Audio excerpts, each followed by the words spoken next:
Be careful. There's no fucking countdown this time. Don't forget to mute yourselves, lads, as we be a bit professional here. We're straight in here. No fucking lube. No, anything. Straight in. Bellator Dublin.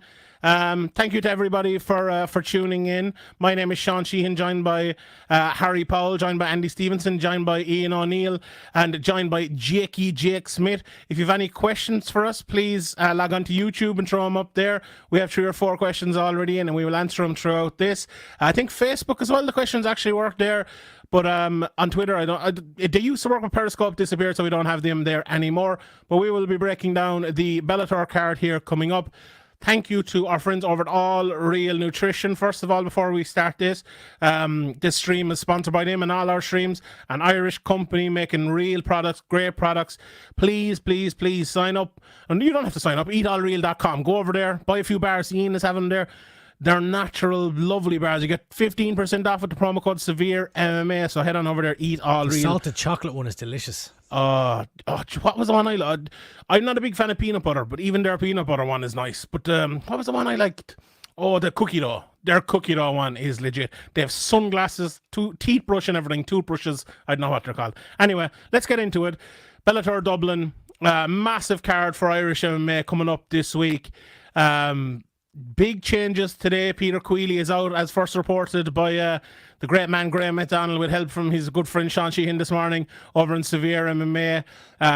He's out with an injury. I'm sure Peter will come out and maybe discuss it and stuff like that. I believe he was hoping to make the card, tried his best to make it, but was just unable to in the end. His co-main event fight with Ken Musa is off. An odd fight anyway. I think a lot of people were I said it, and I think a lot of people kind of agreed.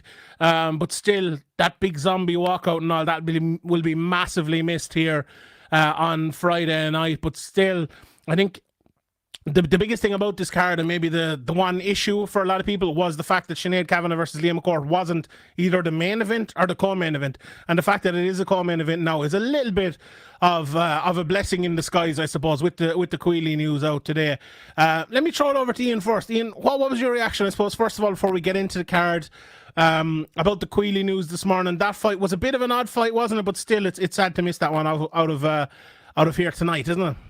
Yeah, it is. Like, I mean, we've seen with Peter in the last couple of times he's been in the 3 Arena, he brings a great atmosphere with his walkout tune with the zombie, let alone for the atmosphere, always in entertaining fights as well as Peter. And, he'll be a big miss off this card. I had a feeling that this was going to be a bit of a barn burner, although, we were talking about maybe him getting, somebody else like Benson Henderson or Brett Primus, somebody else up in the rankings. But I think that both Peter and Kane would have brought it, and it would have been a good fight. But we're not going to have it. Hopefully it gets booked down the line. It's unfortunate for Peter to have to pull out.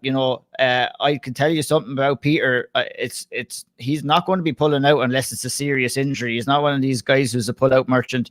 He's not going to pull out unless it's like a really bad injury. And I would imagine he was trying his damnedest to try and get onto this card. So it's disappointing for him, but hopefully we can get that fight booked. I know Kane Musa is wanting to try and get it booked for April, and it might add a little bit of extra spice to the fight down the line.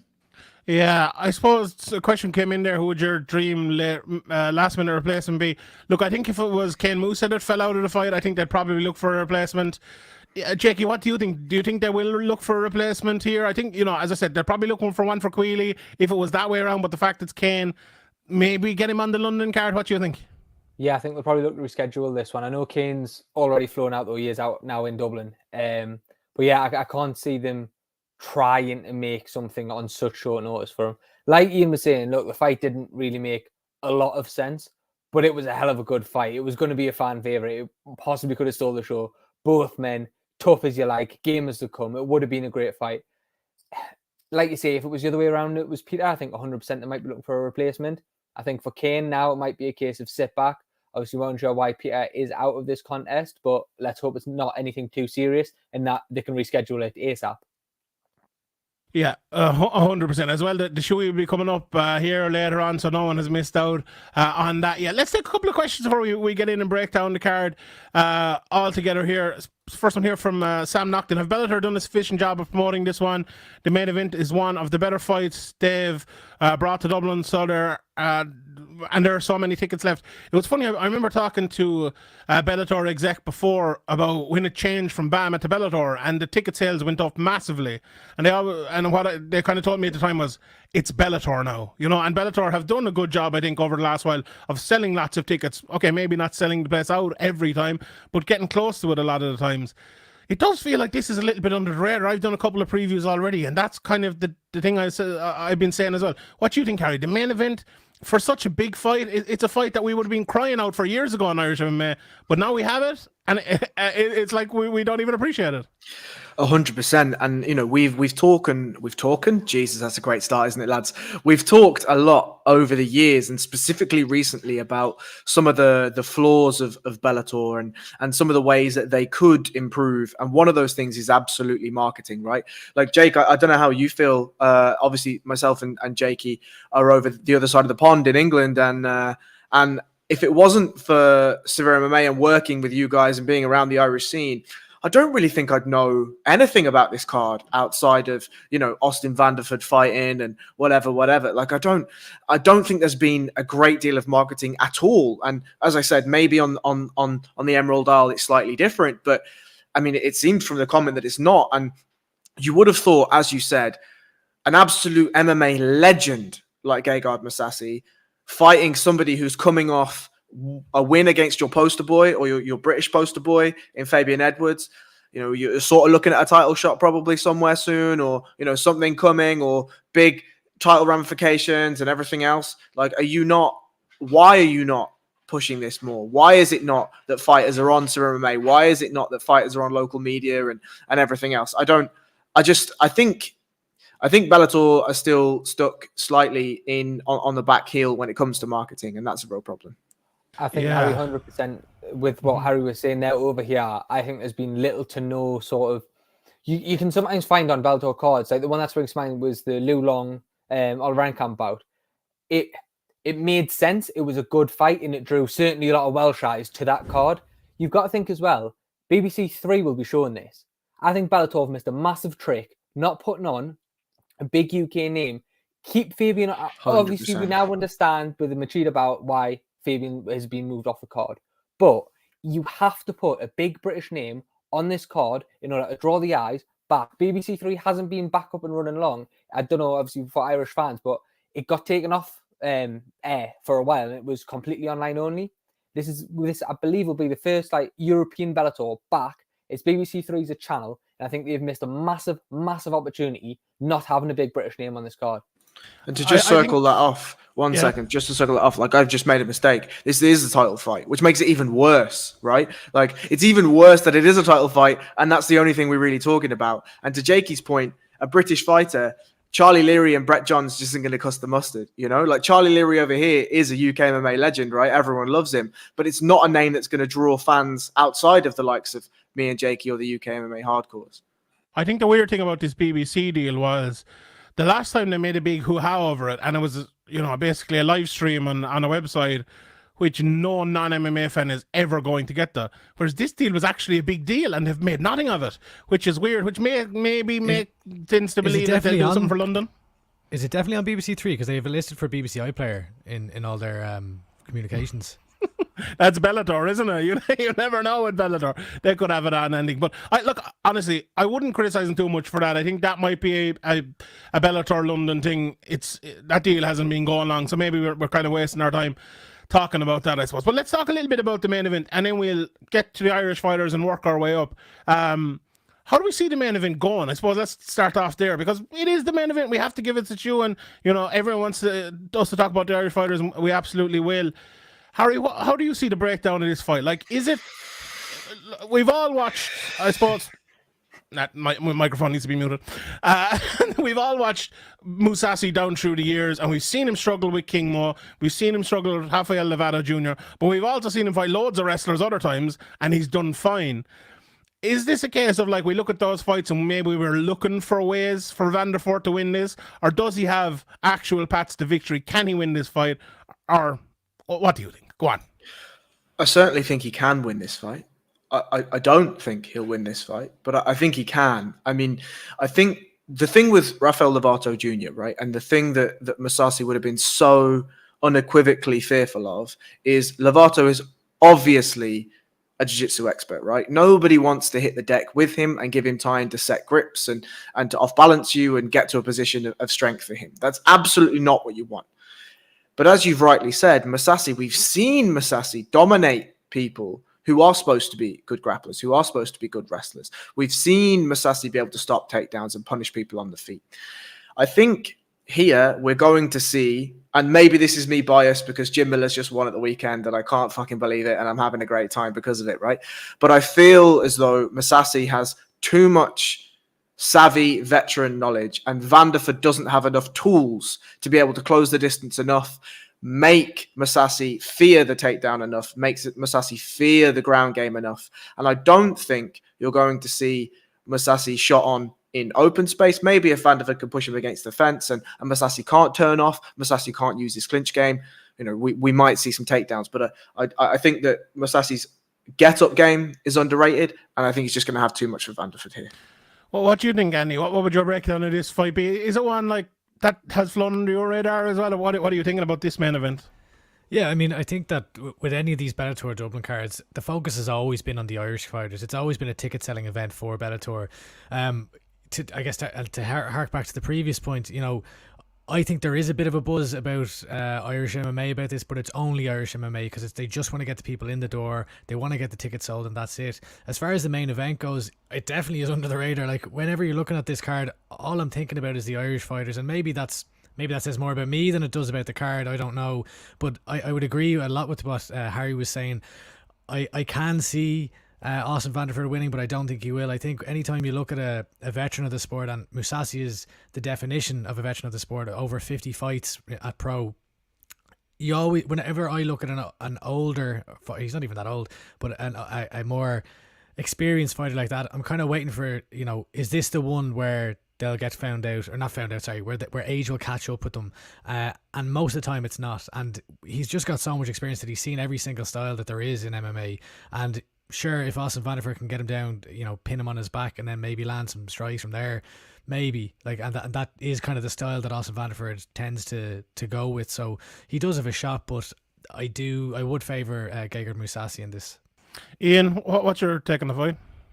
Yeah, like, I mean, I'm surprised that Bellator, obviously they're going to promote the Irish fighters, like Andy said. I'm surprised they didn't go a little bit more in on Gegard Mousasi here, who is a legend of the game. I mean, he's fought in all promotions, UFC, over in Japan, everything. He's fought on all, like, the best of the best since he's came into Bellator too. So, you know, I think that they missed a step there. I know as a hardcore MMA fan, I'd love the opportunity to say that I seen him fight live as well. Against Austin Van der Voort, I would have to fancy Mousasi in this fight. I know myself and Sean, we spoke about Austin Van der Voort in an upcoming episode of The Contender, which will be coming out this week.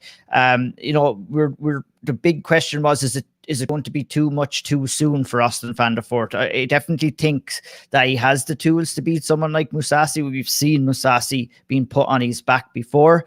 And to me, sometimes I think it's down to what kind of Gegard Mousasi turns up on fight night as well. I think that in previous fights, he hasn't shown up and he hasn't shown his true potential. But, you know, he did against Lyoto Machida, against Douglas Lima, and his last fight against John Salter. So I expect him, you know, he'll be fighting what you would hope again in front of a boisterous crowd. I'm sure he'll want to put on a show for the fans. I think he has good enough takedown defense. I think he'll have a slight size and strength advantage in this, and I think that's going to help him keep the fight on the feet.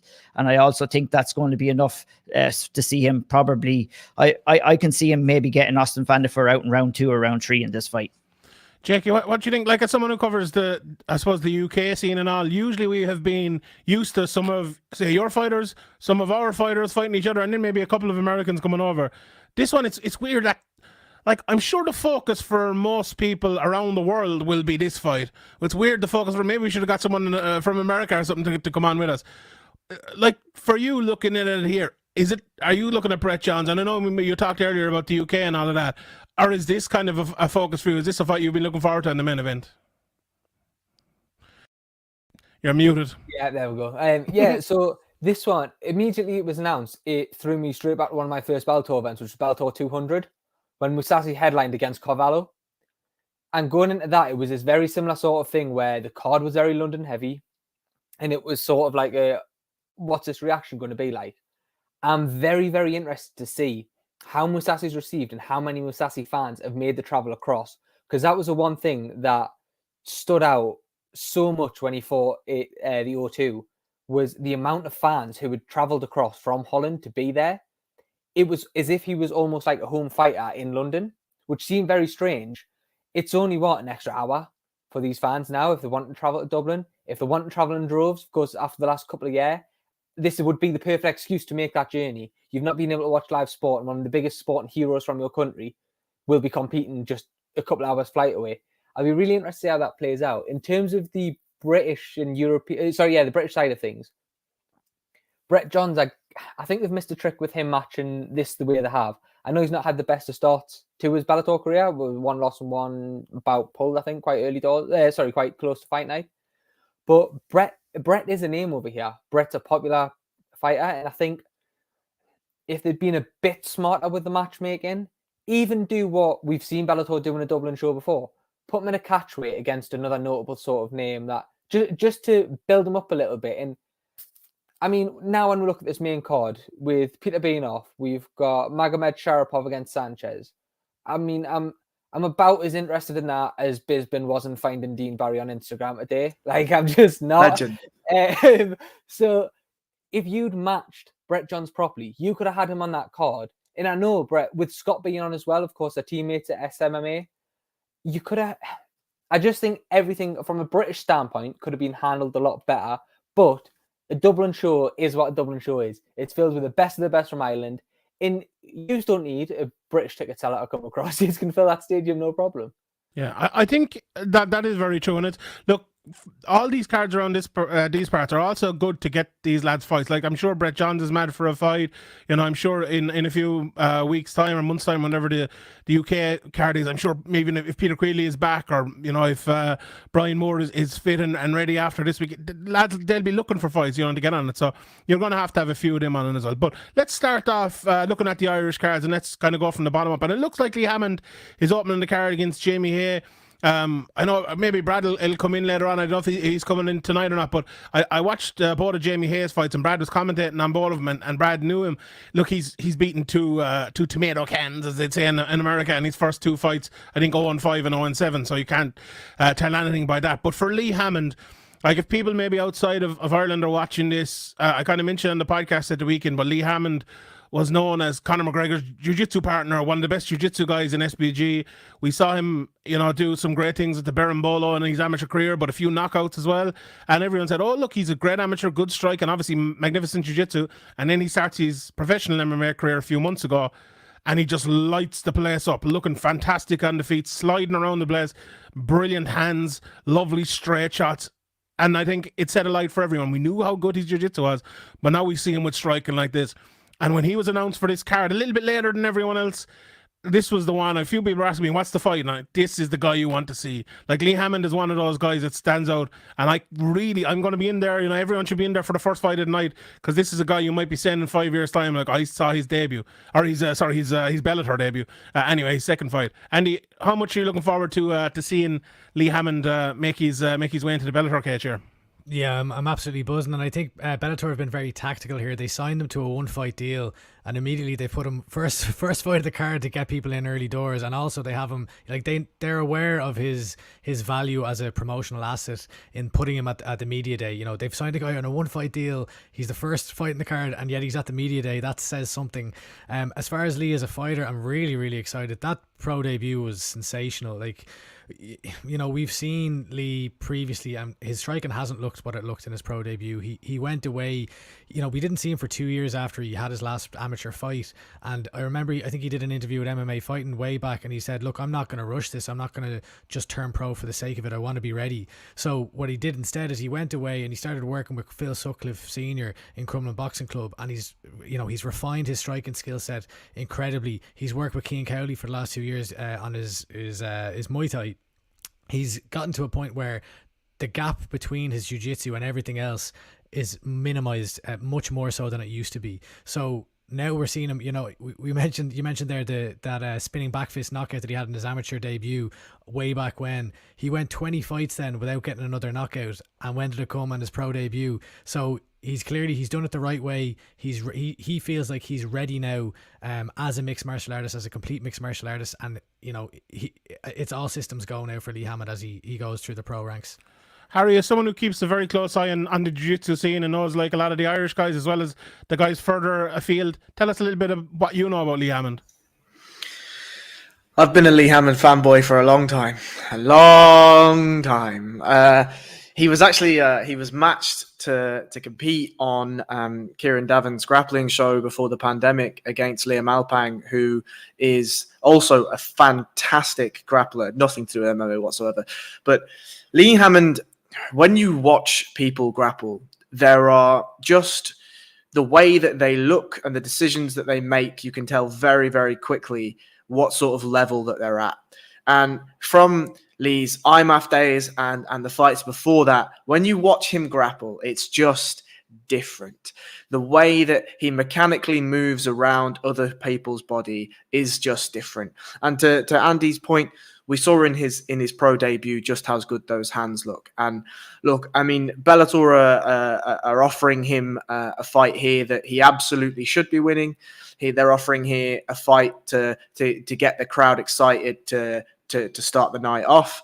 And I think that the Lee Hammond ceiling is going to be one that we're going to be talking about a lot more over the coming years. But I would like to see Lee show everything his arsenal has in this fight. I hope it doesn't go, an immediate takedown and he just moves to the back immediately and gets the finish. I hope that he gets some time under those lights. I hope he gets some time in front of that crowd to really show who he is, because, I'm somebody that has spoken about Lee, basically to my friendship group for a long, long time. And, if you want to go back, check out Flow Grappling and look at some of the grappling matches he's had, because the guy's fantastic. Yeah. Briefly, Ian, any thoughts on Lee Hammond? I know we'll be talking about him a lot more throughout the years, but is Bellator debut a big fight for him? Yeah, we're going to be talking about Lee for many years to come. Like, when you're talking about a pedigree of a fighter, Lee Hammond is someone who has serious pedigree, storied amateur career, IMAF world champion. And what I'm really impressed with Lee coming into the pro ranks is mentality.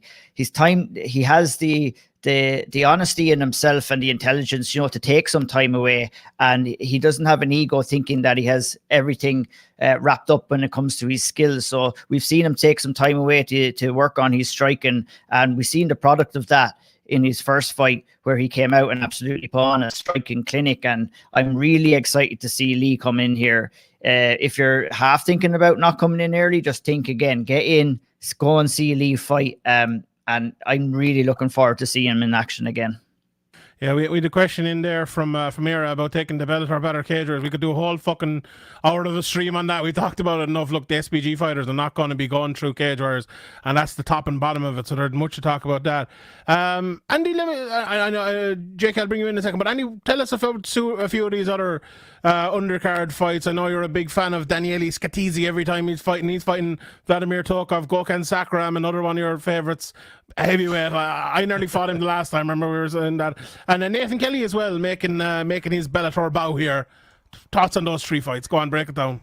Yeah, I mean, the other two, I don't know if necessarily true, but Nathan Kelly, I'm really looking forward to seeing Nathan Kelly. Like, he started off in Cuso Gym, and he seemed to have, he seemed to kind of struggle on the mental side, and he went through a bad patch where basically, the gym went through this transitionary period where they were focusing more on Brazilian Jiu-Jitsu, and Nathan had a couple of losses in his career, and he was kind of in this no man's land that kind of sent him on a little bit of a spiral, where he just wasn't really in a good place mentally. So he made the move to SBG. He found a new gym, and he seems to be having this big resurgence. His last few fights, he's now 3-2. The first 2 losses, then he's 3-2 now, and he's had a great 2021 where he's picked up some spectacular knockouts. I think he had a 7-second knockout, followed by a first round finish over Shamrock, who was I think 6-0 at the time, to capture the Clan Wars title. So he's also a jiu-jitsu black belt, but what we've seen over the last few fights is knockouts.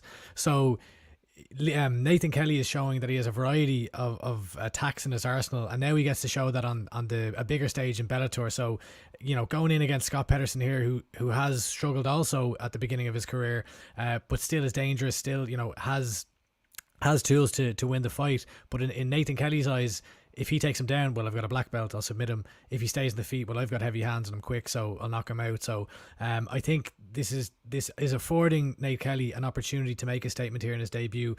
As for the other two, I don't really know all that much about them. I just know that Sarakam knocked out I think a pedestrian that walked into the cage somehow, took a wrong turn. No disrespect, but it was quick and it was brutal. And yeah, look, I think, what's about Daniel Scatizzi, I think with some of the SBG fighters, we just don't have that connection with them yet. Like, if you look at, say, Pedro Carvalho, where we saw him come up on Cage Legacy, there's a connection there, and there's a rapport between, say, the Irish MMA media and him, and I think that's missing with a few fighters in SBG, and I think Daniel Scatizzi is probably one of those. So I'm interested to see how he gets on, and maybe we'll begin to start chatting to him soon. Yeah, I believe they're lining up that pedestrian. He's actually losing weight at the moment. If MVP loses to the title fight, they're looking to bring him on for his return fight. So let's talk a little bit about the UK guys. Jakey, Brett Johns, I know you mentioned him earlier. I watched some of Kakarov's fights, and this guy's a good fighter.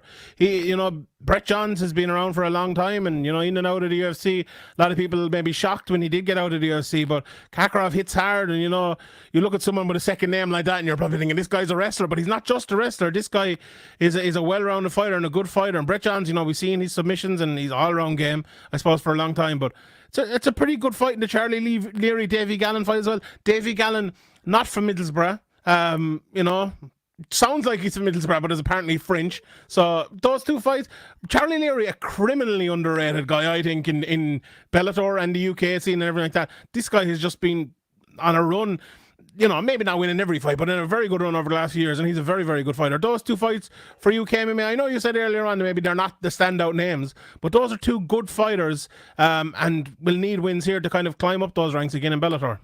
Yeah, they will. I mean, the Charlie Leary, you look at his last time out was against Kiefer Crosby in that bout where you stopped Kiefer. His Bellator run hasn't been as smooth as he would like. I think he's 3-2 now in Bellator in his 5. If Charlie can start getting a bit of momentum behind him, it'll be great for him. I know he was meant to fight a few months back, but his bout again got pulled sort of last minute. And yeah, he's one of these guys who, if you followed UK MMA for any amount of time, you would have heard of Charlie Leary or seen him on a show or seen him cornering. And it'd be nice to see him like sort of get a couple of wins together and then maybe find himself climbing up and up and up. And then ranking, you look at Tim Wilde and the sort of opportunity Tim Wilde got at the start of the Bellator Europe scene. I know that was arguably one of the biggest shocks on a Bellator Europe card when Charlie fought Tim. And I think even Tim looked quite surprised when he got the nod over Charlie that night. Charlie Leary, yep, great fight. Brett Johns, as I said before, Brett will just be keen to get the actual opponent he's been matched against, get in there and get some rounds under the belt. Like, it's his first Bellator bout. I'm sure the opponent changed a week of, and stylistically it was a bit of a nightmare the way the change happened. Then last time he was meant to compete, a week of again, his opponent got pulled, they didn't rematch him. Scott Pedersen as well. I'm really interested to see Scott back in here. Scott was very open and honest, sort of reflecting on his first year as a pro, finished the year 1 and 2. And he said, look, this is the last thing I wanted to do. He was like, I wanted to come in there. I want to make an impact. I think this fight for Scott could be one of those where he really looks to make that step forward. I don't know what the deal is now with Cage Warriors. I mean, he's featured on Cage Warriors several times as an amateur and now as a pro. But I'd really like to see Scott just starting to get that bit of momentum. I've just got his Tapology page up here, and even like through sort of amateur days, it was a few wins here, a few losses there. I think if he can get this transition right into the pro game, he's certainly not one to back down from a fight. Scott could really start making a name for himself and really live up. I mean, Harry, you can certainly talk on this as well. Welsh MMA at the minute is absolutely flying. I spoke to Ben Ellis just the other day, but I mean, you've got Jack Shaw leading the way, Brett Johns in there, Mason Jones always game for a fight, all the Show MMA lads, Lou Long. Aiden James as well. Yeah, Aiden James on Cage Warriors. I mean, Welsh MMA, I could see not on the same rise as what Ireland had all them years ago with Conor, but if these lads keep winning, Jack keeps progressing the way he is in the UFC, Brett puts some wins together here in Bellator, Mason starts to string a few wins together, I think we could see Welsh MMA scene absolutely booming in the next 18 months to 2 years. Harry, what are your thoughts on that? And obviously the UK guys as well. There's some good fights this weekend. Yeah, I mean, I think the biggest struggle for Brett Johns and Scott Pedersen is confidence, right? And we talked to many fighter, and many fighter has talked about confidence being an issue and confidence being a huge part of their game. That's why we've seen sports psychologists become more prominent in the game than they ever have been. But I think for Scott and for Brett, you don't go in against Tony Gravely and put on the performance that you put on if you're not a good fighter, right? We've all seen Tony Gravely, and specifically Ian is vastly a big fan of Tony Gravely, but even a Montel Jackson, right? Brett Johns has some good wins, and Scott Pedersen has not only lost, but he's lost to some good fighters, right? Mike Figlak back in the day, Ben Ellis in the day, and now his Cage Warriors tenure at professional hasn't been great. But I think if they can turn the tide on that confidence, things can start to change. But to your point, Brett Johns' opponent looks like he's a really, really good fighter. And it's a tough bout for Brett Johns. And I think in Bellator, those ex-UFC fighters haven't been given an easy run at all. Whether that's me being a tinfoil hat man or whether that's legit, it feels to me as though Bellator have taken the UFC product and been like, okay, well, we're going to show that our product is just as good and we're going to match them in tough fights. So I don't think you have a tinfoil hat on. It's bizarre what they're doing. I don't understand what they're doing with Brett Johns here. They've taken a guy who's flying high in the UFC. He'd only had a couple of losses to Pedro Munoz and Aljamain Sterling, who's now champion. And they've brought him, and just like, why do they have him on the prelims here? Why do they have him against Kakarov? It's bizarre. And as well, when a fight is, a fight falls off, and they move 2 fights up to the main card, and he's not one of them. Bellator going to Bellator, though, let's be honest. And I love Bellator. I think they're great. I'll be making you. I'll give you all big hug this week now that social distancing no longer exists. But let's be honest. All last week, Brennan Ward was in the middle of the prelims, and next thing he's fucking second from the top or third from the top on the card. Bellator going to Bellator. Like, let's be honest here. So he could be fucking main event by Friday night for all we know. But we'll jump away from that for a second. Ian, I'm going to come to you about Danny McCormack in a second, but Dara Kelly first. Andy, do you want to take that? Dara Kelly, obviously the SevereMMA Amateur of the Year from a couple of years ago. To me, going back watching him, he's all about power. Like, he hits hard, he pushes lads against the fence, pulls them down.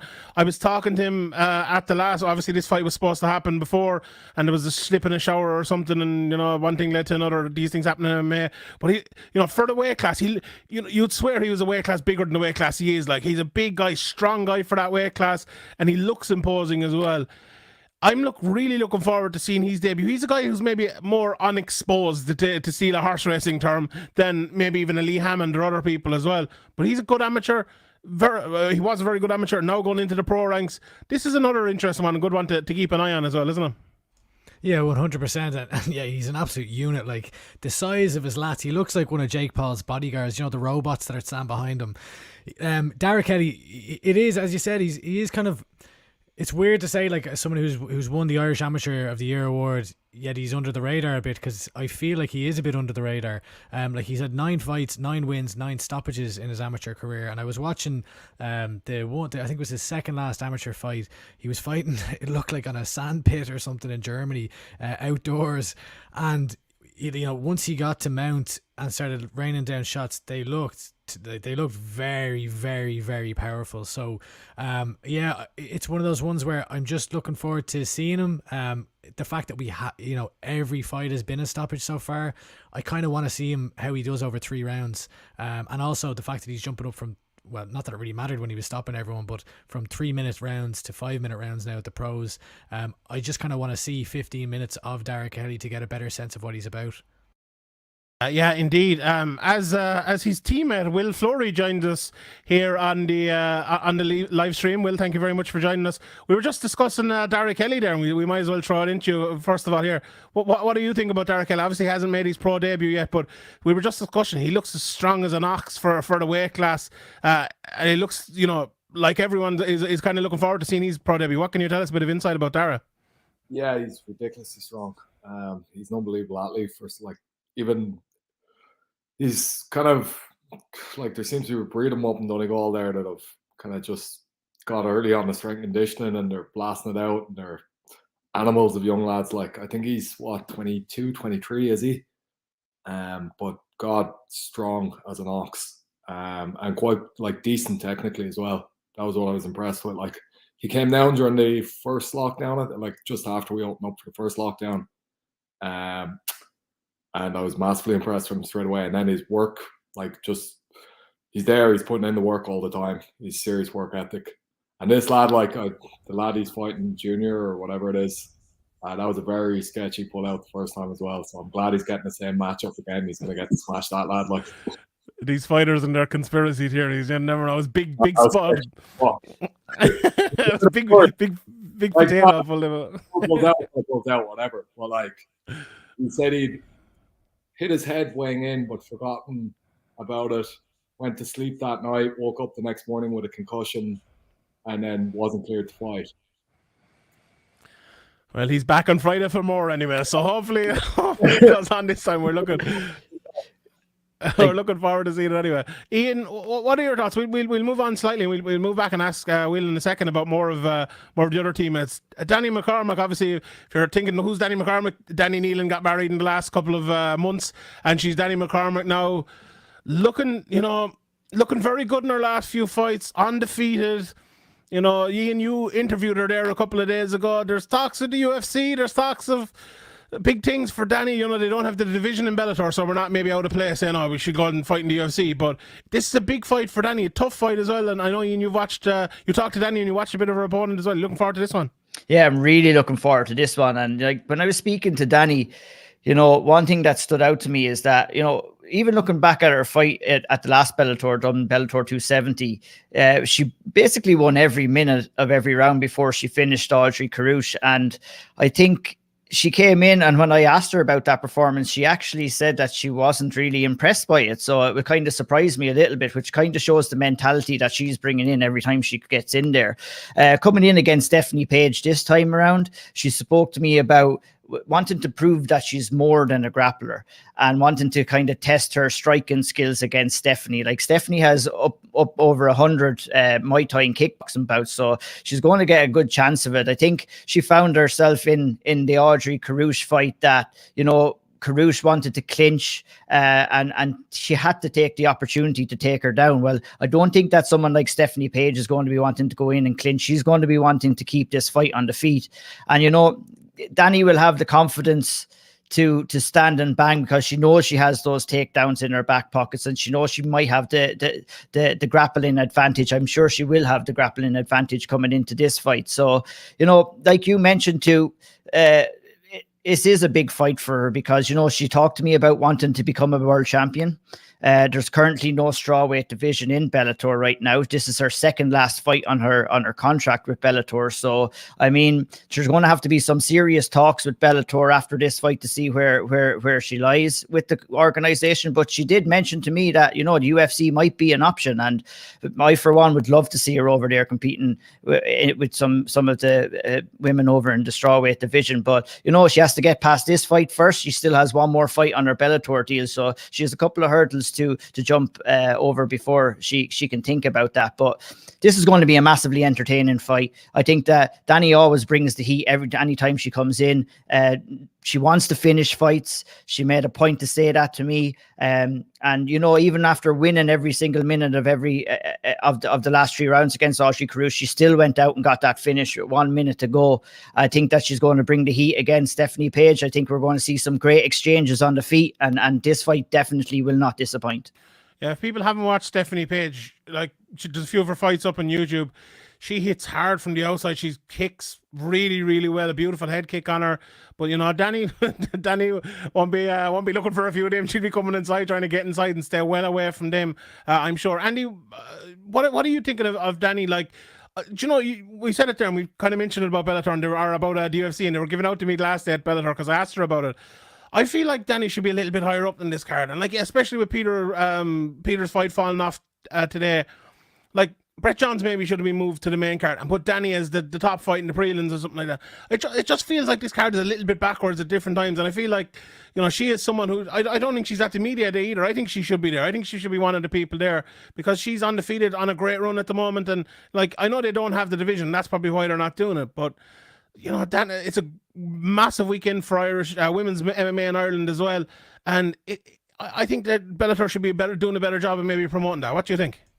Yeah, I mean, it's kind of weird. Like, there's no when I look at Danny McCormack's career so far in Bellator, there's no path. Like, I just don't know why are we invested here? Obviously, we're invested because Danny McCormack's a great fighter, but like, where is she going from here? There's no route to a title at the moment. There's no talk of jumping up in weight class. There's no understanding of where we're going.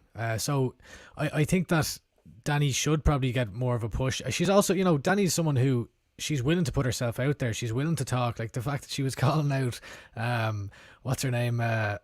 Valerie Loretta, yeah, quote unquote Valerie Loretta and her big arse in the post-fight scrum at Bellator 270. She's trying to do everything you can do as a fighter by one, putting on the performances emphatically, and then two, by selling yourself. But look, there's so many fighters on the card, so I suppose it is a bit of a scramble for, you know, who to put on. And I imagine Kyron Clark is up there because one, he had a great win last time out in emphatic fashion, and also he's a massive ticket seller. He brings a big crowd down from Drogheda, so I can understand certainly why he would be put on there. But yeah, I mean, like, it's one of those ones where you don't know really what Bellator are trying to do here, but yeah, I'm definitely looking forward to seeing Danny fight anyway. Before we move on to the main card, Will, I just want to ask you about, we were talking about a few of the SPG guys on the undercard, like Daniele Scatisi, and on the heavyweight, is it Gokhan as well fighting out of SPG? Tell us a little bit about them, because as Andy was kind of saying there, we don't know too much about him yet, I suppose. Like the likes of Pedro and Artem, obviously, who's been around for years, we know a lot about him, but it feels like the Irish MMA fans haven't kind of cottoned on to them yet, or haven't taken them in yet. Anything you can tell us about those two lads and what they're like? Daniele Lowe, who's the other fella? I don't think he fights out of SPG, Gokhan Sargon. I just assume everyone on the card is from SPG. Yeah, not a bad assumption to make. Daniele's been around years, so he was part of the gym when I first moved up in 2016. Him and Claudio used to live together. Claudio Conte, the middleweight lad, the Italian guy who's moved away since. And he moved back home in about mid-2018, I think, but he was full-time in Dublin for about 2.5 years, and he's had a kid since. But he's over a lot, and he'd be one of the big characters in the gym. You know, he'd be somebody that you love to see coming through the doors again, and he'd be back around non-stop for a while then. But look, he's a very, as a fighter, he's a very solid grappler. Like, he's got a really hard style to kind of hit, or he's got a kind of, he's a head movement and bridges distance quite quickly. He's tricky to deal with even for bigger lads. Like, I'd often end up doing rounds with him in the 5-5s. And yeah, he's a very solid guy that's hard to get anything on. And I think he's up against Stefan Paterno, is it? Yeah. He's fighting is it? I'm looking at the Vladimir Tokov. Vladimir Tokov. Oh, sorry, that's Luke. Oh, shit, yeah. Sorry. Yeah. He's pretty good as well, isn't he? Yeah, the brother's not quite as good, I don't think. No, he's not, yeah. I haven't seen much of him, to be honest. Well, that was Daniele's assessment of him. But yeah. I hope he's not watching the stream on Vladimir out in Russia. But yeah, basically, I would Daniele's quite solid. He's had a couple of big wins recently as well.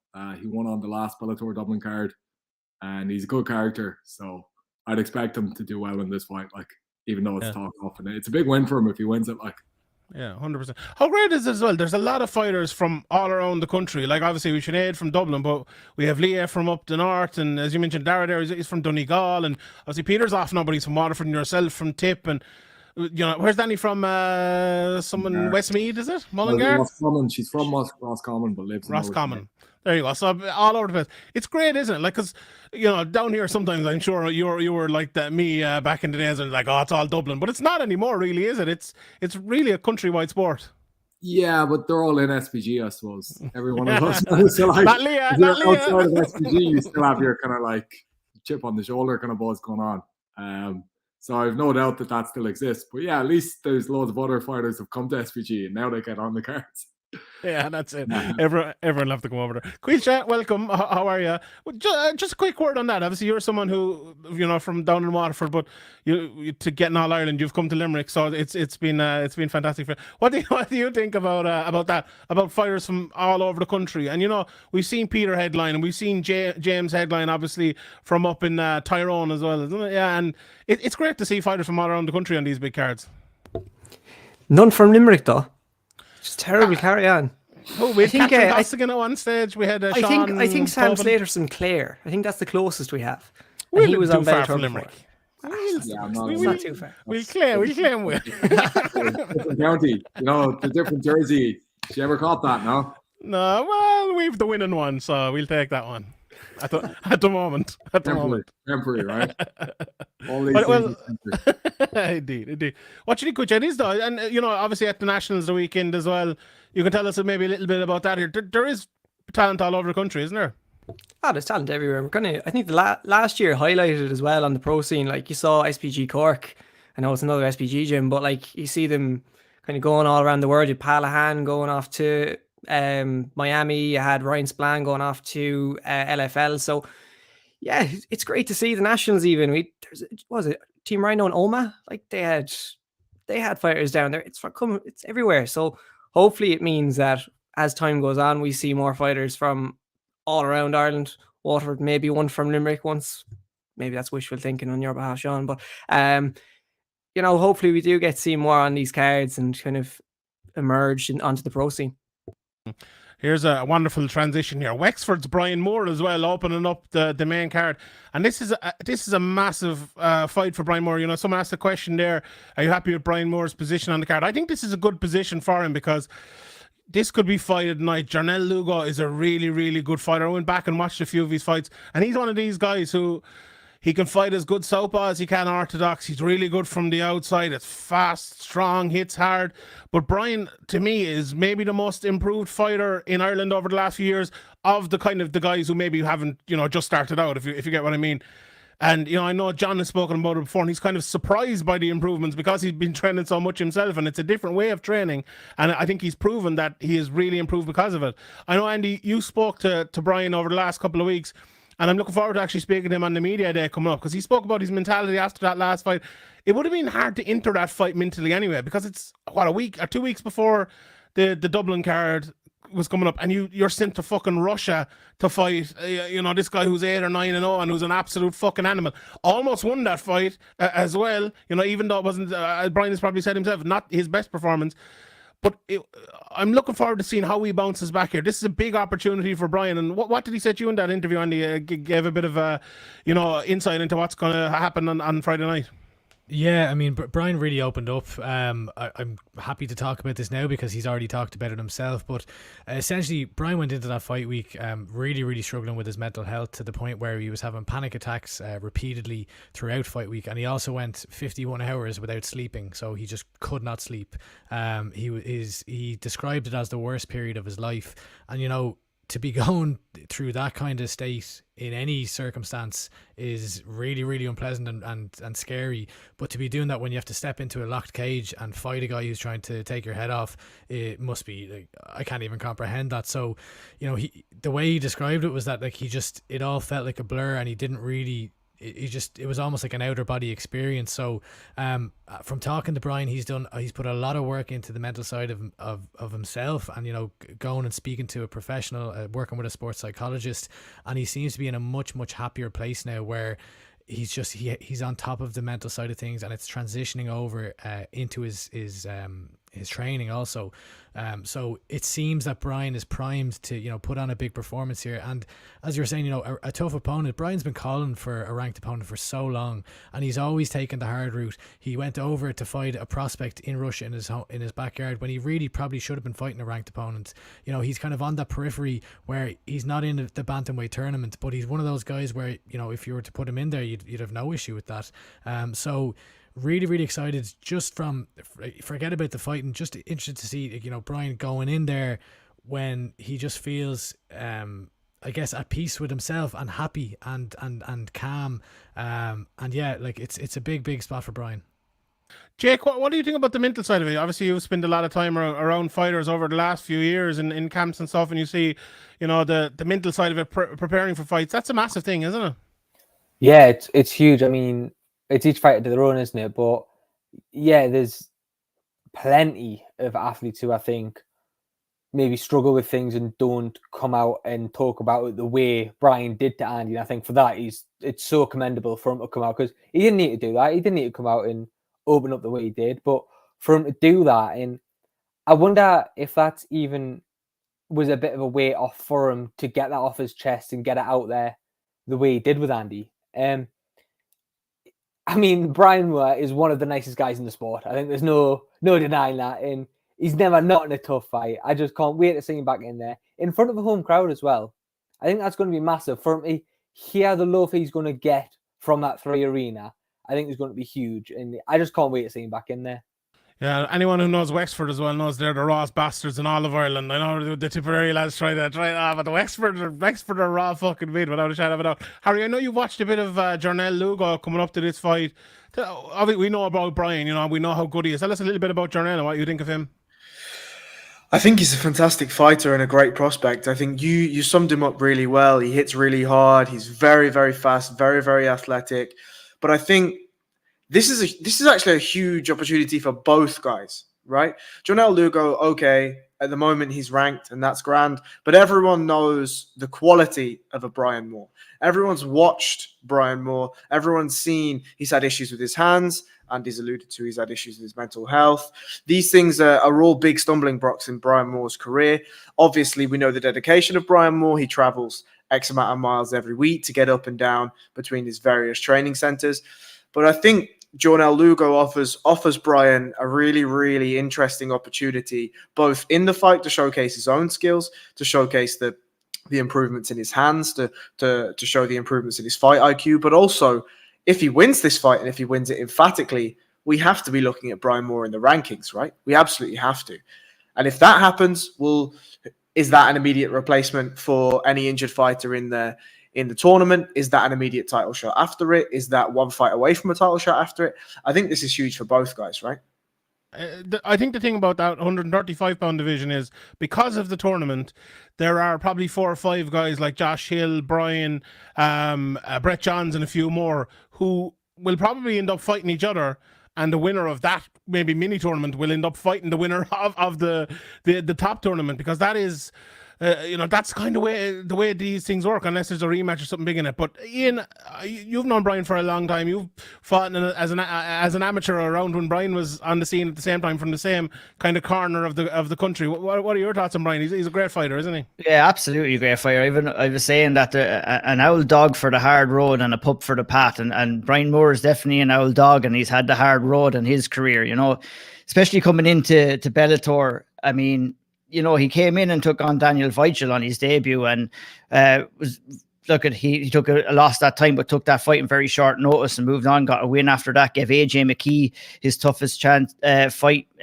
He was unlucky to break both of his hands in that Nodla hat fight. So I mean, he's had a tough roll of it, but he's here now. He's been crying out for a ranked opponent. I'm delighted to see him get a ranked opponent. I'm delighted to see him get the chance to fight in the 3 arena again. I can't imagine the difficulties he had in the last fight, as Andy alluded to as well. You know, almost won that fight given all the problems that he had, and this is his moment now. And I hope that he takes it. And I'm rooting for him big time. And I'm delighted to see him get the opportunity up at the 3 arena. And he's always in entertaining fights, and this one is definitely not going to disappoint. Well, a quick word on Brian Moore. Obviously, you've trained in the same gym as him for years and years and years. Well, is there a little bit of surprise he's been able to get as good as he has the way he's kind of done it? You know, not doing maybe as much sparring or training with the pro team as other people, but training by himself and really getting the basics down. And I don't mean the basics in a negative way. I actually mean it in a positive way more than anything else.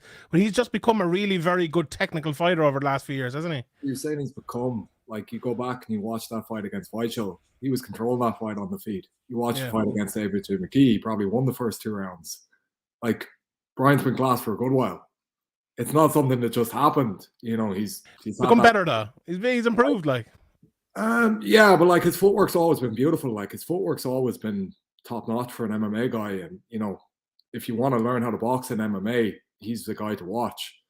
You know, and even like I chat to him about this sort of stuff a good bit. He still watches all this stuff. Like he's constantly, we're talking about like different YouTube videos for footwork and all this, and he's mad at like that's the stuff he practices by himself, and that's how he got so good at that stuff, I suppose, by himself. Like because he's not in a team environment every day. He's not, you know, those are drills you can go and do by yourself, and it shows. He has that kind of obsessive mindset, like looking at those Jack Johnson documentaries and old fights. Yeah, and stuff like yeah. We talk about that sort of shit nonstop, actually. Yeah. Is that something you do too? Like, I know a lot of people love Lomachenko and just watching his fights over and over. Is that the sort of thing you do? Like, because Max Holloway kind of said it before, and he said he uses the UFC game to kind of look for different things. And it's odd. Some fighters like pull things from different places. Is that the sort of thing you do as well? Watch a lot of old stuff? I used to, years ago, I was always obsessed with Muhammad Ali when I got into fight, like, or even before I got into actually training myself. So I used to watch tons of like footage of Ali fighting and like the way he was so different. And even still, I'm kind of fascinated by like, how is he generating force in these positions? How is he landing? And like, if you look at a good bit of Adesanya, they're not totally dissimilar to each other actually in the way that they move and the way that they kind of like lean back out of things. And just, yeah, then I suppose, look, you know, it sounds very fucking Conor-esque, but like you look at movement and you look at how different people move differently and why they like, how they can use a different style to become successful. And like, there is no one path, especially in striking. Grappling is more like A leads to B, leads to C, leads to D. But within striking, there's so many ways of setting different things up and so many ways of using your feet to generate force and like, you know, trapping people and things. And I suppose you can watch somebody all you want, but like it's going out and then finding your way and finding where you have that power. Like, yeah, 100%. It's very interesting. It always fascinates me, and I think there used to be more of it years ago, like the breakdown of like the thoughts people have on their game, and it's very interesting the way you talk about it there. Maybe I think we could talk about more when we get more of a chance. But to kind of go forward in this fight, who wants to talk about Magomed Sharapov versus Sanchez? Because I didn't even bother looking into these two lads, to be honest, because there was cards where they weren't even on it. Now they're on it. Now they're doing fucking media days by themselves. This is a mad one. Has anyone looked much into Sanchez Magomed Sharapov? Anyone who wants to take it? Zabit's brother, isn't he? He is Zabit's brother. Yeah. He looks exactly the same and he fights exactly the same. But Magomed, Zabit says that he's more dominant in the gym, and I've heard guys from Frankie Edgar and the like say that he comes and Zabit treated him in a very interesting fashion where he just chuck him in at 16, 17 with Frankie Edgar and these kinds of fighters and just let him take licks for years and years. But he said now at 21, he's the one giving the licks and he's the one that's pushing the pace and he's the one that's controlling those spars. So Zabit in interviews and guys from that gym have sung his praises a lot. So yeah, I mean, look, anyone with the name Magomed Sharapov, anyone that's got a relationship to Zabit has my vote, right? Like that guy's fantastic, and if we can see somebody some of the similar skills, then look, it's going to be a fun fight. But I don't know anything about Jose Sanchez at all. Yeah, if we've learned anything in MMA, if you've Magomed in your name, you're probably going to be a fucking animal. So that's enough on that. Kyron Clark then moved to the main card. Quilsha, big move this morning, 5-fight main card now. He's fighting Abu Tunkara, who, you know, I watched a bit of this week. He's a good fighter as well. And Kyron Clark, you know, we talk about Jai Herbert over in the UFC getting nothing but tough matchups. And I think Kyron Clark is the same. For a guy who's only 4-0, he's getting tough guys here all the time. And this, to me, is another tough matchup, but he's well able for two. Tell us a little bit about Kyron there, Quilsha, and if you're looking forward to this one.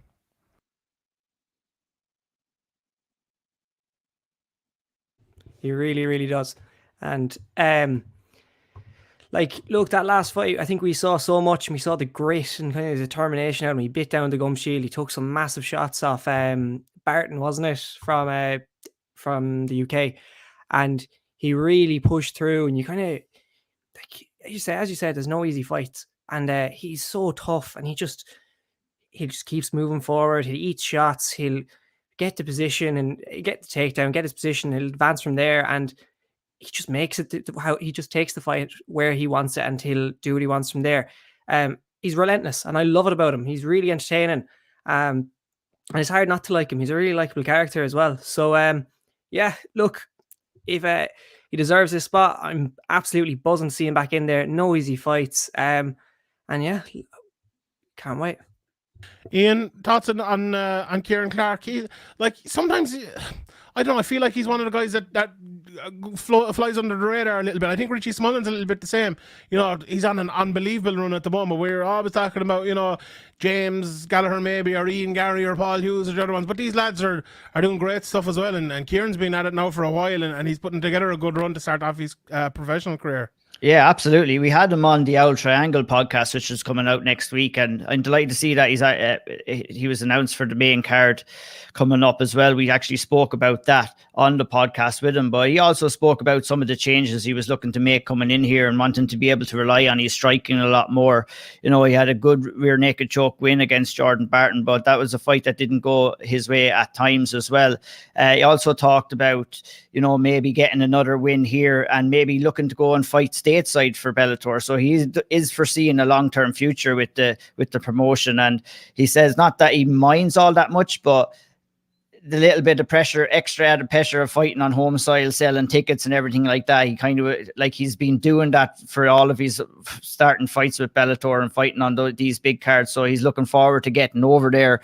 Maybe if he could get a win here to fight in stateside, maybe, and make his name over there. But a tremendous fighter, proud Drottle the man. He'll bring lots of support with him up there, and he'll create a good atmosphere. And I'm really excited to see his progress. He has not had an easy start to his professional career. He's had some tough tests, and he's passed them all with flying colours. And I'm excited to see him going in here against Abu Tankara now. Anyone have any thoughts on Tankara or on this matchup, Andy or Harry or anyone? No, none on Tankara really. More so on Kyron Clark, and just to echo, I guess, I think it's 16-2-1 as his current opponent's records that he's already faced, and you'll add another 7-2 to that after this. I'm interested to see, when we had him on the podcast, we were chatting to him about this is going to get real nerdy here with you, Love Sean, about judging, and he was saying how he thought he was winning the first two rounds when the reality was he was incurring a lot of damage. So what he said was he was kind of changing up his game plan, where he needs to be looking to inflict damage when he gets those advantageous positions, so that he will be winning the judges' scorecards. And when I think of Kyron Clark, I'm kind of reminded of Richie Smullen in that it's one in their fighting styles, but also that they take the hard road, and they're not looking for easy fights. They do whatever needs to be done to get through the next opponent, to fight anyone who they take on. And similarly, the styles that they have, real pressure heavy, get in your face, don't give you an inch to breathe. And you look at how successful Richie Smullen has been in his post UFC tenure, and Kyron Clark has been nothing but successful, obviously undefeated still to date. So yeah, just excited to see Kyron progress. You gave me an opportunity to talk about judging, so I'm gonna take that. Will, how much do you talk about? I saw you giving out about the judges on Twitter there at the weekend.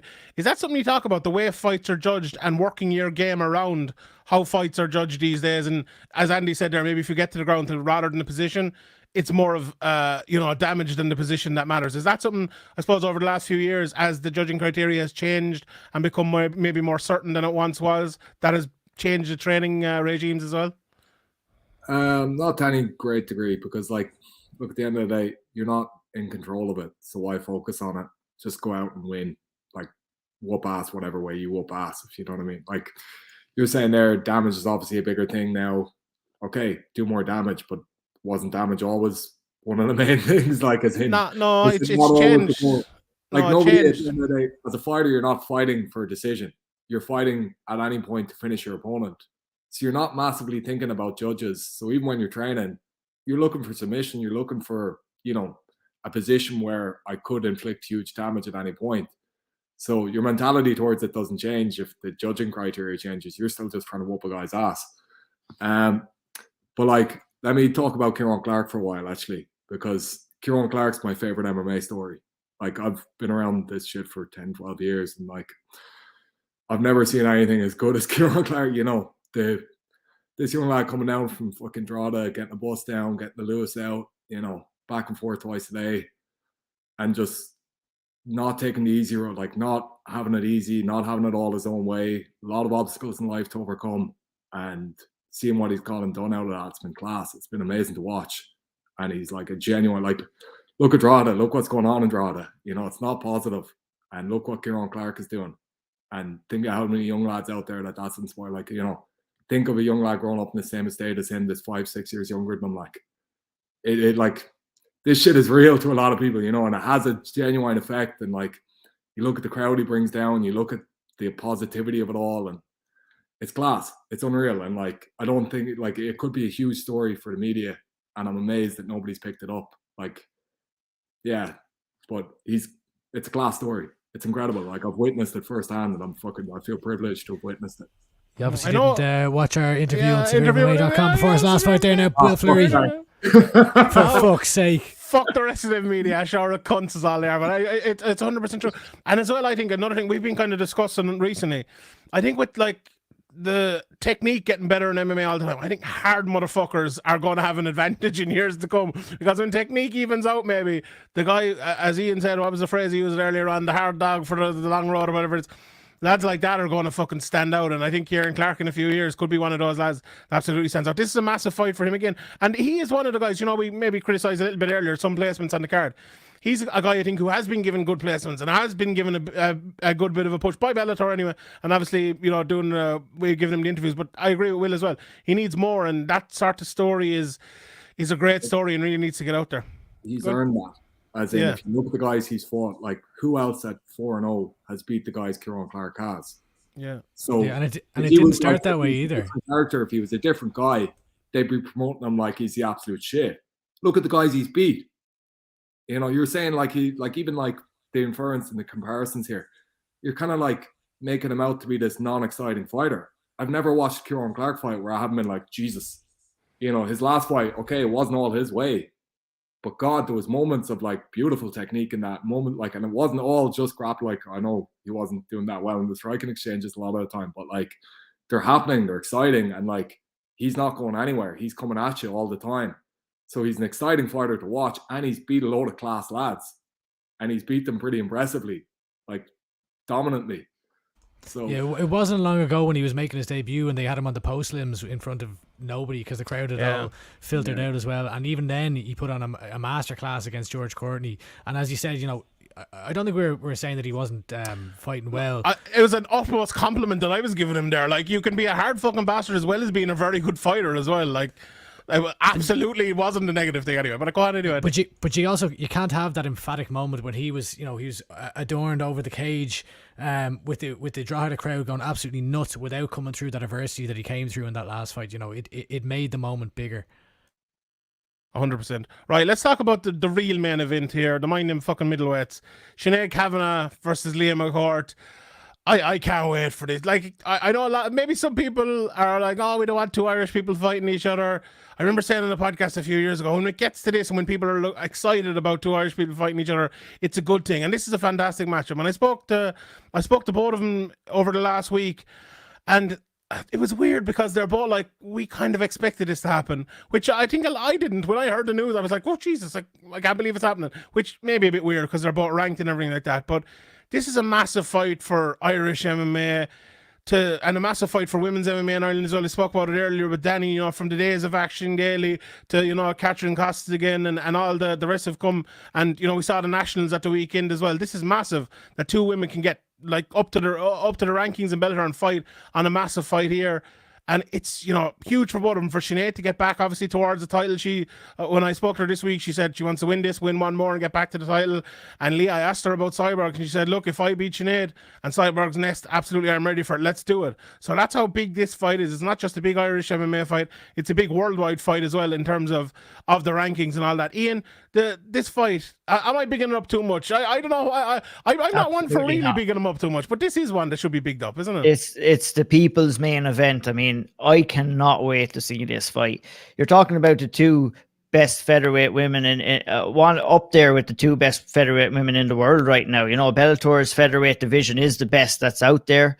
And to have two Irish women at the forefront of it is absolutely fantastic. And, you know, it was probably inevitable without us even thinking about it too hard before the fight was announced, but we have it now. And I mean, I can't wait. I mean, this fight, it's going to be, I think, obviously, if Sinead can keep it on the feet and have some success early, Leah might have a tough time. But if, as this fight goes on, Leah Mccourt, this can be Leah Mccourt's fight.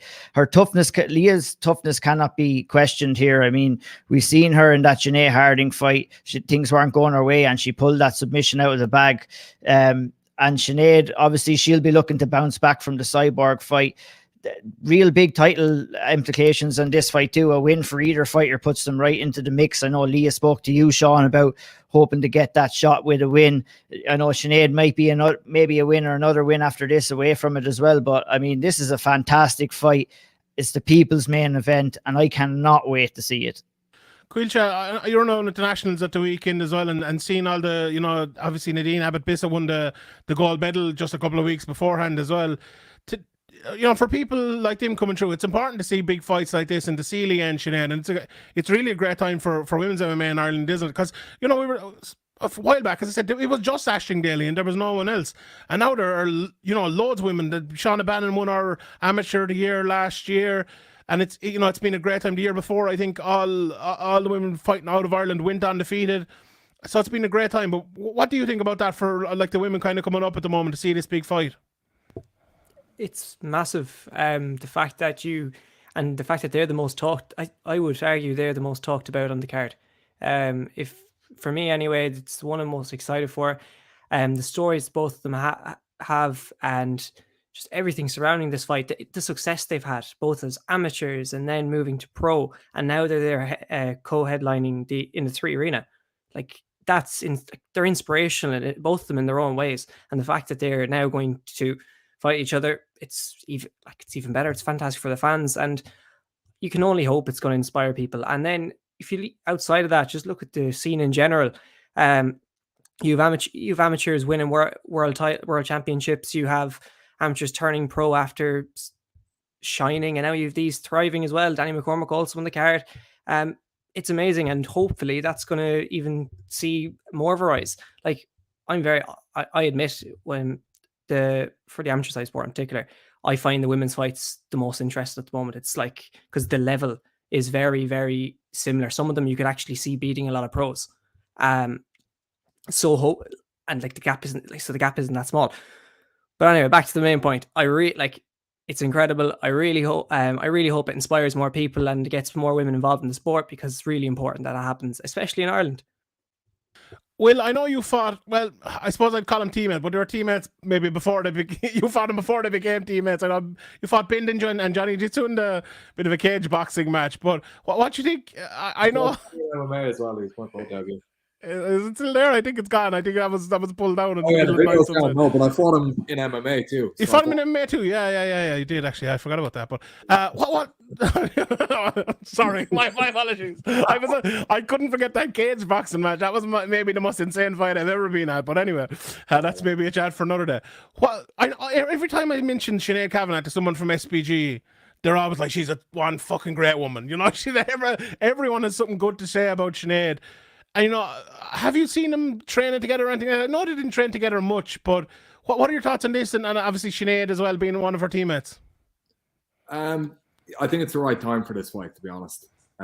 Like with Sinead coming off the Cyborg fight, and for Leah to be able to propel herself to that if she wins, I just like, it's, you know, it's obviously a little bit unfortunate anytime two people who kind of know each other have to you know, somebody's got to lose. But it makes sense in a lot of ways. And I think it's the right time to do it as well. You know, both of them have pretty high profiles at the moment. Both of them are at the peak of their career, I suppose, in a way. And look, I don't think the winner is going to be in a bad, or sorry, I don't think the loser is going to be in a bad position, but I think the winner is going to be propelled on to much bigger things. So in that sense, it's the right time, and like it's a high enough profile fight to have very high up a card in, you know, in the Tree Arena. So why not make this fight now? 100%. Chicky, I'll come to you in a second about this, but I want to, Harry, I want to talk about Leah's jiu-jitsu and just a kind of maybe a technical breakdown of this fight, because Sinead, you know, obviously, you know, multiple-time Irish national amateur boxing champion, Leah, Brazilian jiu-jitsu black belt and judo black belt as well. Is it going to be one of these ones where it's striker versus grappler? And if so, give us a little bit of a rundown on Leah and her ground game. For sure. So I do think it is going to be predominantly a striker versus a grappler, though in Leah's last performance, we saw her massively improve the way that her stand-up game is, and she was slipping and she was countering and she was happy to stay on the feet. She wasn't desperate for those judo takedowns or pushing against the fence and working there. But for her, specifically for her jiu-jitsu, I mean, she's out on the international scenes, competing at IBJJF tournaments, competing at local Irish tournaments. She recently just got given her black belt from Seb Torres. You know, this is a woman that is absolutely comfortable in every ground facet.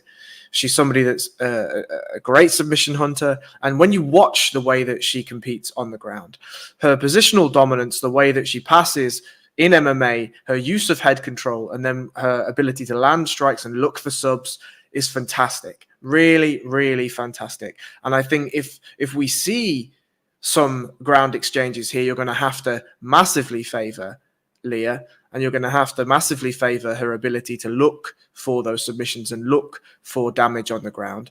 But in terms of Sinead, I mean, first of all, just before I go into that, like you talk about stories with Kyron Clark, like both of these ladies have incredible stories. If anyone hasn't yet, go and listen to the interview with Sean and Sinead. It was on Sherdog, right, Sean? Sherdog? It was, yeah, and there's another one coming. So yeah, the last one was good. And just story though, yeah. Just go and listen to her talk about her childhood and the way that she got to MMA and what MMA's done for her. And you know, the accolades that she managed to achieve whilst going through the life that she went through is incredible. So but back to the technical breakdown, I guess. Like for Sinead specifically, she's somebody that's more than happy to fight off the back foot, more than happy to fight off the front foot. And if Leah is going to stand and trade and is going to try and prove a point, Sinead is going to be in her element there. So I do think predominantly it is a striker versus a grappler, and we're going to have to question whether Sinead can keep her back off the mat, keep out of those tie clinches, and look away from those judo throws. Yeah, I think Sinead has shown that in that Leslie Smith fight that she can fight off the back foot for 15 minutes and do it looking really, really well. You know, I'm the biggest fan of the judges in Planet Earth, but that was a fucking robbery if you ask me, and she won that fight. That's I think the fight she needs maybe to fight against Leah. But as you know, she kind of said in the interview I did that's coming out in the next couple of days, you know, Leah's a big girl and big and strong as well, bigger than Sinead, and it'll be tough to keep her off her. Jake, looking at this fight, I suppose from the outside looking in, is it as big for you over in the UK looking in? Is this the one you're kind of looking forward to too? Absolutely. I think if you look at this card, this is the fight for people outside the UK as well that are so interested in it. I mean, look, Bellator, there's no question how much promotion they've put behind Leah since the start of the European. She fought in London last as well, of course, and I thought she looked really good there. I think she looked fantastic. What I'm really interested by, and Harry, I don't know if you agree with me on this, but in the UK, I think this fight is, you wouldn't get this buzz around this sort of fight in the UK purely because in the Three Arena, if you're Irish and you're making the walk, you're going to get a buzz off that crowd. You're going to get the big cheers. Over here, we don't have that. It is very much city to city. So Lou Long against Ryan Scope, massive fight domestically over here, but it wasn't a case of, both guys are British, so, you know, we'll support them both, and they each had their own sort of fan base. It was very much, Ryan had the lads from the Northeast, Lou had the guys coming up from Wales. How do you see the fan reaction to the two girls making the walk? Do you think they're both getting cheered? Do you think one's going to be slightly favoured than the other? Because I've honestly, looking from the outside in, have no idea what the reaction will be like in the arena.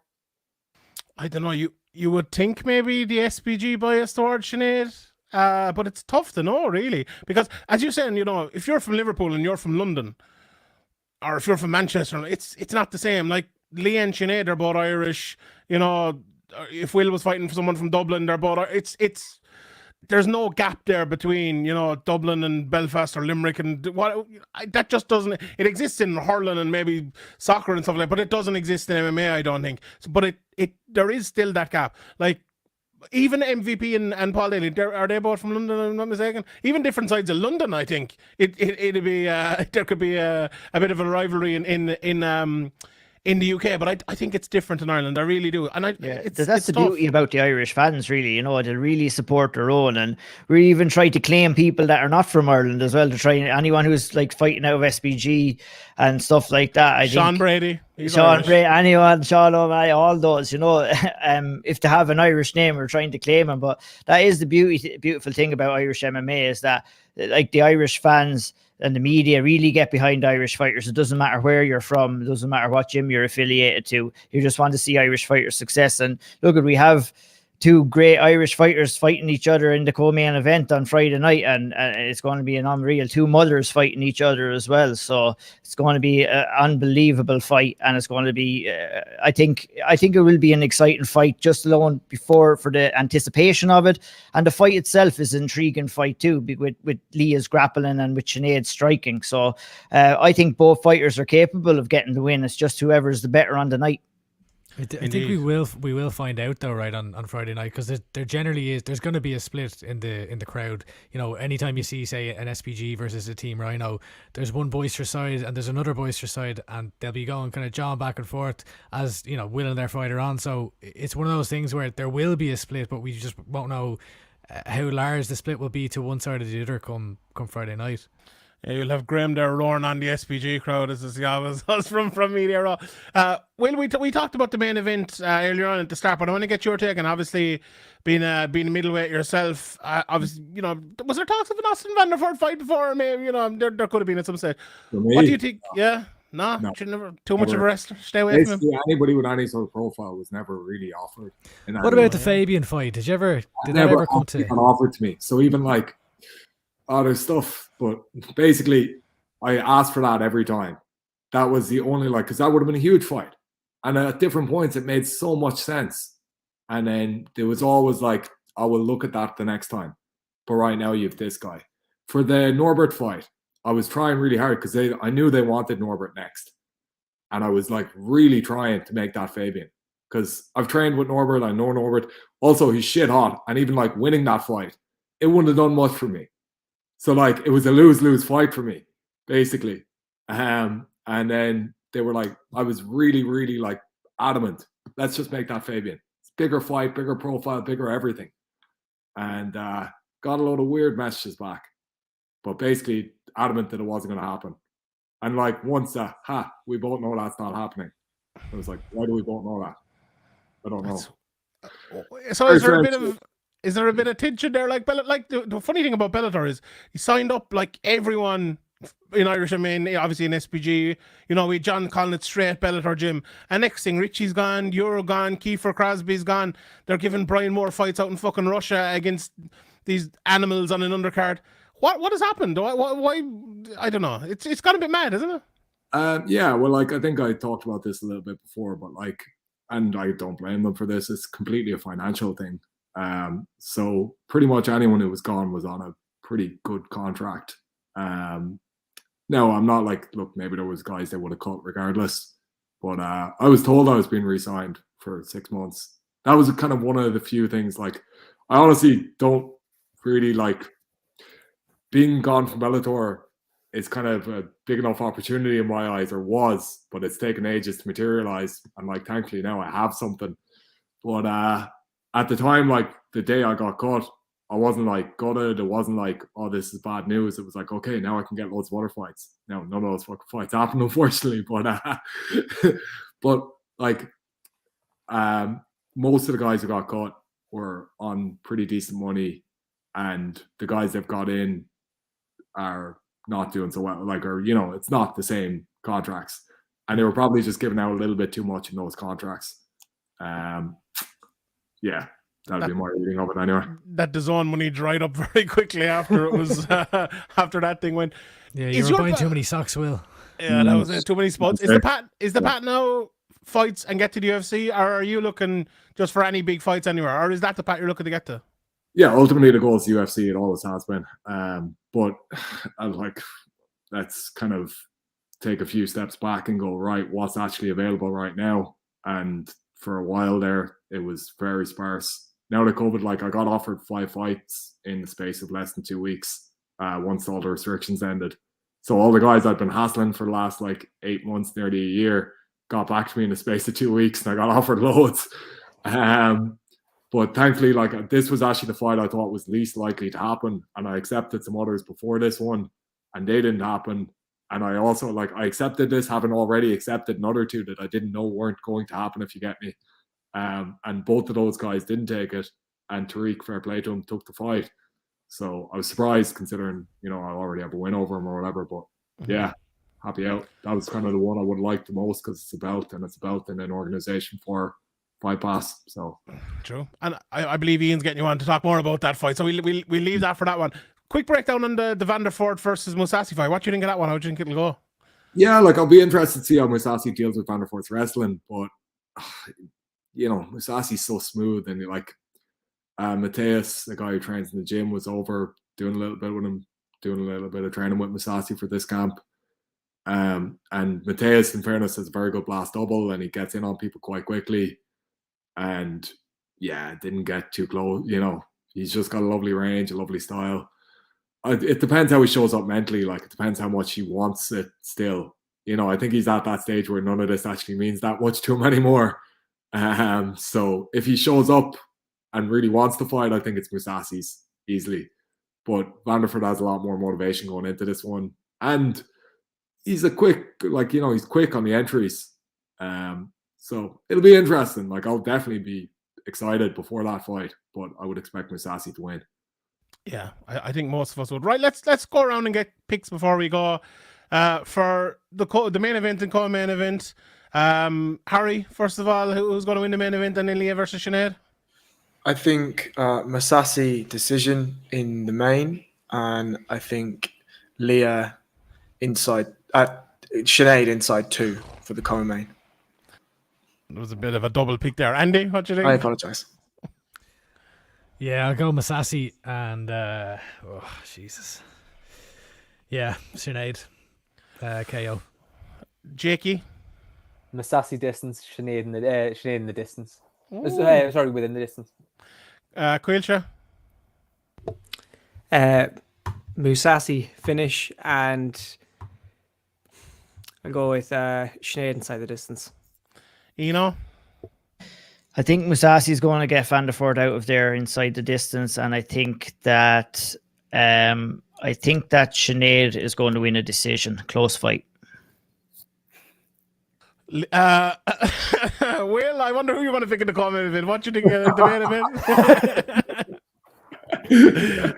Yeah, I just can't. I can't see it any other way. Sinead would end the distance, and I already said about Mousasi, I suppose. So yeah, both same as everyone else. I'm surprised though. I kind of thought somebody would reckon Leah to get it done, but I'm gonna go for Leah. I think Leah, and I don't know though.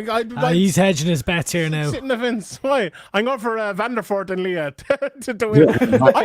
I actually think Van der Voort has a chance though, because I just can't. I watched that King Moa fight again. I know that was years ago, but I watched the Lovato Jr. fight. I just can't get them out of my head. His wrestling is very good. My biggest issue with him, I think he might take him down for 3 rounds and get knocked out in the 4th or 5th.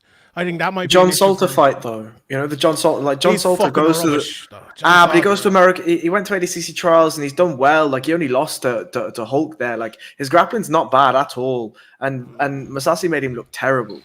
I think in those fights with Lovato Jr. as well, it kind of can be Mousasi just saying, fuck it, I'm just going to fight off my back here, more so than him accepting. I think that sometimes he's been known not to turn up in fights, and I don't know. I'm interested to see. I do think that Mousasi will have the size advantage and will have the strength to kind of keep Van der Voort off. It's all up to Van der Voort whether he doesn't give up on his takedowns and is persistent throughout the fight. And it's going to be interesting to see, but I would fancy Mousasi to kind of defend a takedown and get him out of there. Okay, right. Any final words from anyone? Will we leave it at that? Sean, This just has a been- quick one, just to go back to somebody who we mentioned before, and sort of around the Bellator mock in certain athletes, possibly more than others. Fabian Edwards, obviously got taken off this card. Very Fight odd. Lyoto Machida in London. Mm-hmm. He's coming off the back of 2 losses. Do you think Bellator are almost now in fear of that they've put all their eggs in one basket, in not trying to rebuild them now again off the back of a Machida name? And how, if he then loses again to Lyoto, what's next for him? I don't know. Like, it's a weird one because who was he fighting in this card? I don't think he was fighting anyone major. Was he on this card? Like, it's a weird thing. Like, he was good, but he had no Was he? profile. I forget his name, but yeah, he was a decent fighter. It was kind of a weird one because I was like, oh, they're giving him someone decent, but not profiled. yeah, I don't know. What do you think, Will? Like, Fabian is obviously a guy that they have been building around. He got a couple of losses. Like, if he'd beaten Vanderfort, he'd probably be in a title shot right now. But it's difficult to know because they have given him a new contract, haven't they? He's just signed up to a new contract again. So, look, Bellator, I think, have done a good job with lads like that. Look what they've done kind of with MVP to keep him at the top for a long time. And maybe Fabian is the next guy, but I don't know. And he's very good. Like, Fabian's definitely a good fighter. But it is a bit odd the way they're using him at the moment. To be honest, I think that fight's probably a pretty good idea. I'm surprised Machida took it. Like, it's kind of it's a fight Fabian probably should win at this stage. You know, Machida's aging, obviously, and like, he's good. Like, don't get me wrong, I've always thought Fabian's a very solid athlete. Like, but why not build the guys? Like, why not let the top middleweights have a go at each other around the same age and the same group? And, you know, why is it that, you know, like, I suppose when they gave him Venstinas, okay, Venstinas won the fight now. Why isn't he being pushed? Why isn't he now the guy? And why aren't the 2 lower guys fighting off against each other? And, you know, it kind of makes no sense. They're good at giving people a platform, but they're not really good at, like, actually creating a narrative out of that platform, if you get me. You know, so, like, there's loads of guys here that are going to fight. What does it mean? Where does it go? And that's always been the case with them, I feel. And even, like, while I was fighting with them, I always kind of felt like that. It's like, I went to America, I beat Antonio Jones, I smashed Sean Taylor in the 3 Arena. Didn't build really to, like, you know, my next fight I fought a 3-0 guy. Yeah, it feels like because of the European series as well, there has been a little bit of a disconnect. I know sometimes we see you know, Pitbull coming over and fighting. Was it in Newcastle that time with Ryan Scope he fought, and then obviously Peter's gotten a couple of big fights, and then Kiefer got a fight in America. But it's been sparse, and it doesn't feel like, apart from maybe James, that there has been a jump to be made from this scene to that scene until the rankings came. You know, we obviously see Charlie in the rankings, but I don't know. It feels like it was just Bama Plus there for a while, and they've just been giving lads fights to fill up cards, really, haven't they? Yeah, and even, like, right, do you remember my last fight with them was like an all middleweight main card? So it made a ton of sense that, like, the guys who lost might fight each other, the guys who won might fight each other. And Fabian lost and I won. So I was like, oh, well, that's obviously the next fight now. And then that never happened either. So, like, none of the stuff they do just, it's like, even when it seems like, oh, they're building it this way and it's all, you know, here's going to be the narrative or this is going to be the thing. They don't even bother doing that a lot of the time. No. I have no idea why. I have no idea what. As Ian O'Neill, you know, as Ian O'Neill once famously said, sure, it's Bellator. So there you go. Come on now. They have all this money and they shoot themselves in the foot again and again. I don't get it, you know. Yeah, indeed. Well, speaking of feet, I said last week that if Tai Tuivasa beat Derek Lewis, that I would do a shoey live on the next stream. And even though I picked Tuivasa to win, it was the stupidest tweet I've ever had. So here we go. Can I harp and a shoe? Can I take off my glasses? We need a little bit of history on this shoe, Sean. How worn is it? It's a fairly worn shoe. I haven't worn it in a couple of months, so it's been in my wardrobe, fucking with dust all over it. And it's a big one. See, I wanted like a good bit of. I think you should put it on and then take it off and then take. Can you get Patrick in here to spit in that, please? No. Look, it's fairly like. Can you see it? It's not. It's a worn shoe. There is bits of dirt inside. You can still see the logo on that there now. You barely though. Look at it. It's worn off. Look at the dirt in the bottom of it. It's not a new shoe. So Right, here we go. Kind of We're hard. going to have to give it the big screen for this one as well. Okay, go on, give me the big screen there. So Ian, can you do it? No, I can't do it. I'm logged out. Okay, I'll do it. Oh God. I don't know. All right. Come on. I have to push back my microphone, so if you can't hear me, you can't hear me. My laptop. Hold on. Let me move back. I don't want to ruin the laptop here. Push the microphone Take down. Take the microphone out of the way as well. It's covering it. There you go. Right, here we go. God. It's a fine boot. Can you see me? Okay. Here we go. No It speech is, now. yeah. Oh, There you go. that What is are a you gonna structurally say? sound shoe. Down the hatch. Fucking Like hell, this. Oh, lace came out in front of me. Okay, it's gone. That was it. Right. You still have half can left there, though. The rest of the can will be getting drunk afterwards. Thanks everyone for joining. I appreciate it. Up Limerick. Enjoy the fights at the weekend. We'll see you all above in Dublin, and God bless you all. Good luck. Thanks everyone for joining. Follow Harry at Harry Kearns, Will fucking Flory, Andy ST123, I O'Neill MMA, Jake Smith, Quilsha. Don't bother fucking following me. We'll see you all next L time. triangle this